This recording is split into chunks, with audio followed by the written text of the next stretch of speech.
Good evening. I would like to take just a moment for us to experience the silence of this evening. We have heard a great amount. It's important for us to quiet our souls, to quiet our spirit, to be in this place. Take one moment, hear the nature around us.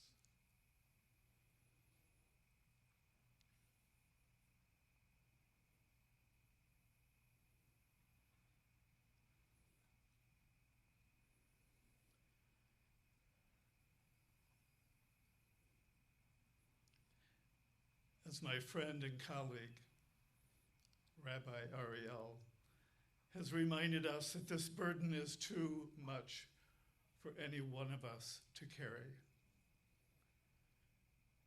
This is a burden, this is a challenge, an opportunity for all of us to come together. And we have heard the call tonight to come together. I want us to think about this one single day today. As I sat having breakfast with a friend, welcoming this new day and the warmth, the sun, the beauty of this day, not knowing, indeed, the tragedy that was unfolding just blocks from where I was sitting. Where were you this morning? What was going through your mind? What began to happen inside of your heart and your soul when you began to hear the news? And now tonight we gather in this park, quite likely not a single one of us ever expecting to stand here tonight, holding a candle and seeing this many people in one place. None of us would have expected to be here tonight. But it is good that we are here tonight and together. Our mayor, Jacob Fry, said earlier this evening, the important thing for us in this experience of loss is to not in any way distance ourselves in thinking of this as their children. In the same way that we frequently do, had this happened in Cleveland or Denver or Omaha or wherever, it's their children there. What makes us different tonight is this is our neighborhood. This is our home. And for Minnesota, this is an experience now for us that's a bit different. Minnesota Nice cannot squeeze through this in any way, shape, or form. These are our children.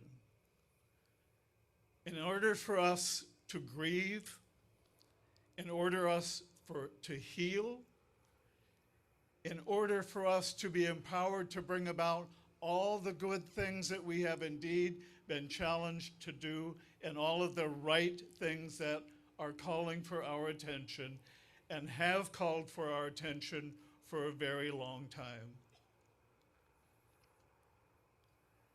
We must think tonight and commit to the fact that these are our children.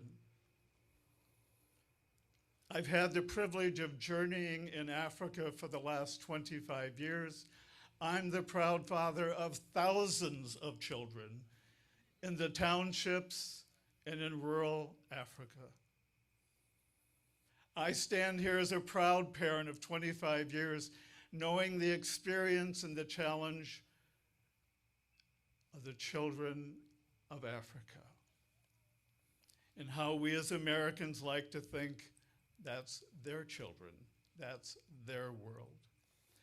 Tonight, it has come home to us. We're one community. I want to share a reading, and I found a friend and colleague who has a light for me, something we all need tonight. I want you to just still yourself and hear these words. I encourage us to know before we can move to action, and we need to move to action now, we need to be able to own this pain. We need to be able to own this community as our community. Action is important. It's critical. We also need to be able to center ourselves and indeed commit to the power of love. As this day closes in all of its loss, its brokenness, I share these words of hope. Please think about this in regards to your life. That moment when it hits you that your life won't last forever, and you think about the people that you love deeply, and thinking about it aches. And you don't know if it's because sometimes you love people so much that it hurts, or because you wonder if you missed opportunities to love them, or could have loved them better. And you are reminded once again that there is nothing more important than love. The greatest single need and desire of humankind is love. To love is the greatest power and the freedom that we possess. Every thought, word, and action motivated by love changes the world. Love is the highest expression of what it means to be human. The chief characteristic of true enlightenment is love.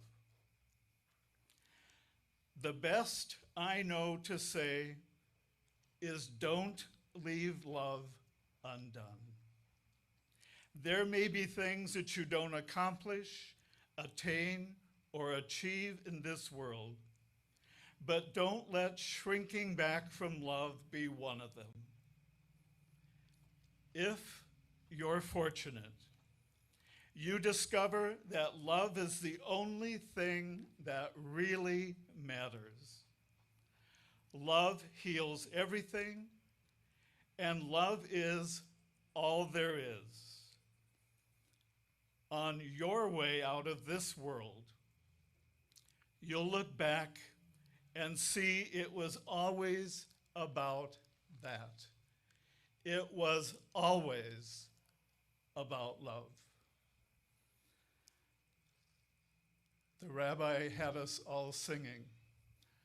I would not do such an injustice to you to sing to you tonight. However, I do want us to be interactive. I want us to share in the Litany of Remembrance. And after each of the stanzas that I say, if you would please respond by saying, we remember them. In the rising of the sun and in its going down, we remember them. In the blowing of the wind and in the chill of winter, we remember them. In the opening of the buds and in the rebirth of spring, we remember them. In the blueness of the sky and in the warmth of summer, we remember them. In the rustling of the leaves and in the beauty of autumn, we remember them. In the beginning of the year and when it ends, we remember them. When we are weary and in need of strength, we remember them. When we are lost and sick at heart, we remember them. When we have joys that we yearn to share, we remember them. So long as we live, they too shall live, for they are a part of us. We remember them. I offer this final blessing on all of our steps, on all of our journey as a community, both here in Minnesota, as well as our worldwide community. Please take a moment to receive this blessing. May you know that absence is full of tender presence, and that nothing is ever lost or forgotten. May the absences in your life be full of eternal echo. May you sense around you the secret elsewhere which holds the presences that have left your life. May you be generous in your embrace of loss. May the sore well of grief turn into a well of seamless presence. May your compassion reach out to the ones that we never hear from. And may you have the courage to speak out for the excluded ones. May you become the gracious and passionate subject of your own life.